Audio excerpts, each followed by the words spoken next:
नमस्कार, मी पंजाब डक महाराष्ट्रातल्या शेतकऱ्याला अंदाज देणार आहे।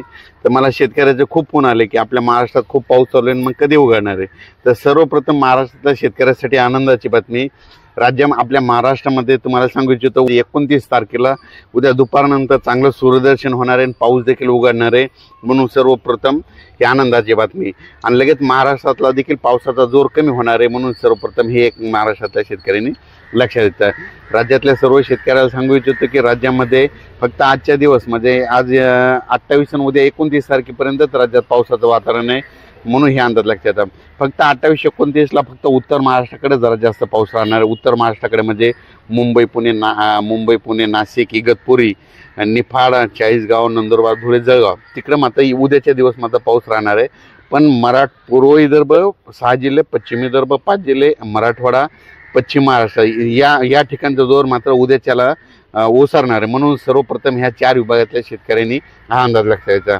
त्याच्यानंतर राज्यामध्ये काय परिस्थिती राहणार, तर राज्यामध्ये तुम्हाला सांगू इच्छितो की 30 सप्टेंबर, 1 ऑक्टोबर, 2 ऑक्टोबर, 3 ऑक्टोबरच्या दरम्यान राज्यात चांगलं सूर्यदर्शन होणार आहे। हवामान कोरडं राहणार आहे। म्हणून हा राज्यातल्या सर्व शेतकऱ्यांनी अंदाज लक्षात द्यायचा। मग त्याच्यानंतर परत पाऊस येईल का, तर त्याच्यानंतर राज्यातल्या सर्व शेतकऱ्याला सांगू इच्छितो की ऑक्टोबरमध्ये शेतकऱ्याचे फोन आले की हे पाऊस संपल्याच्या नंतर परत पाऊस येणार आहे का, तर ऑक्टोबरमधला शेतकऱ्याला सांगू इच्छितो की 4 ऑक्टोबर, 5 ऑक्टोबर, 6 आणि 7च्या दरम्यान परत राज्यात एकदा पाऊस येणार आहे। म्हणून हे 4 ते 7 ऑक्टोबरचा अंदाज हे सर्व शेतकऱ्यांनी लक्षात द्यायचा। पण राज्यात मात्र आज 28 तारखेला मात्र राज्यात पुन्हा एकदा पूर्व विदर्भ, पश्चिम विदर्भ, दक्षिण महाराष्ट्र, उत्तर महाराष्ट्र, कोकणपट्टी, खानदेश, मराठवाडा सगळीकडेच आज दुपारनंतर मध्ये रात्रीच्याला पाऊस पडणार आहे। पण उद्याच्याला मात्र पावसाचा जोर कमी होणार आहे, उद्या सूर्यदर्शन होणार आहे। हा अंदाज महाराष्ट्रातल्या सर्व शेतकऱ्यांनी लक्षात द्यायचा। खास करून जास्त आता म्हणजे आजच्यानं मराठवाडा आणि पश्चिम महाराष्ट्रातल्या शेतकऱ्याला एवढं काही घाबरायची गरज नाही, कारण की आज जास्त पाऊस मुंबई पुणे उत्तर महाराष्ट्राकडे जास्त पडणार आहे। मुंबई पुणे उत्तर महाराष्ट्र इगतपुरी नंदुरबार धुळेकडे, म्हणून हा अंदाज सर्व शेतकऱ्यांनी लक्षात घ्यायचा। सांगायचं झालं तर जे 4 तारखेला जे पाऊस येणार ते देखील असाच प्रमाणात राहणार आहे। ते काय होणार आहे, 4 तारखेला विदर्भाकडून सुरुवात होणार आहे। म्हणजे विदर्भाकडून काय येणार, 4 तारखेला विदर्भात आगमन करणार आहे।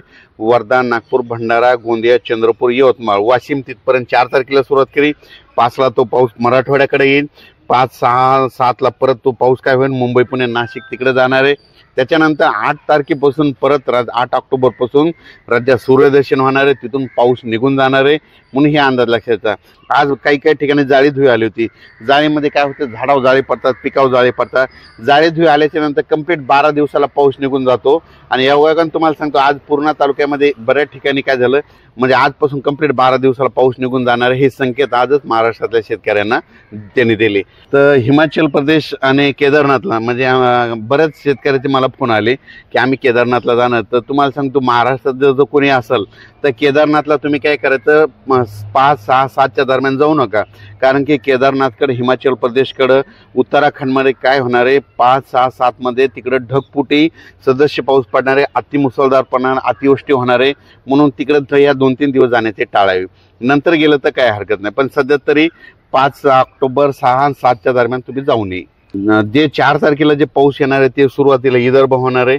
म्हणजे सगळीकडे तो काय होणार, विदर्भातून सुरुवात होणार आहे, पुन्हा विदर्भातून मराठवाड्याकडे जाणार आहे, मराठवाड्याकडून पश्चिम महाराष्ट्राकडे जाणार आहे, पश्चिम महाराष्ट्राकडून उत्तर महाराष्ट्राकडे जाणार आहे, उत्तर महाराष्ट्राकडून गुजरातकडे जाणार आहे। आणि 8 तारखेला मग आपल्या महाराष्ट्रात सूर्यदर्शन होणार आहे। म्हणून हे देखील अंदाज लक्षात घ्यायचा। ज्यांचं सोयाबीन काढायला आलं असेल तर तुम्ही काय करा, एक तर तुम्हाला काढायचं असलं तर उद्या 29 तारखेपासून तर 3 तारखेपर्यंत 29, 30 5 दिवस तुम्हाला काढायला वेळ आहे। आणि त्याच्यानंतर काय करायचं, 8 तारखेपासून चांगलं सूर्यदर्शन होणार आहे, राज्यातला पाऊस देखील निघून जाणार आहे। म्हणून हा अंदाज लक्षात घ्यायचा। धन्यवाद।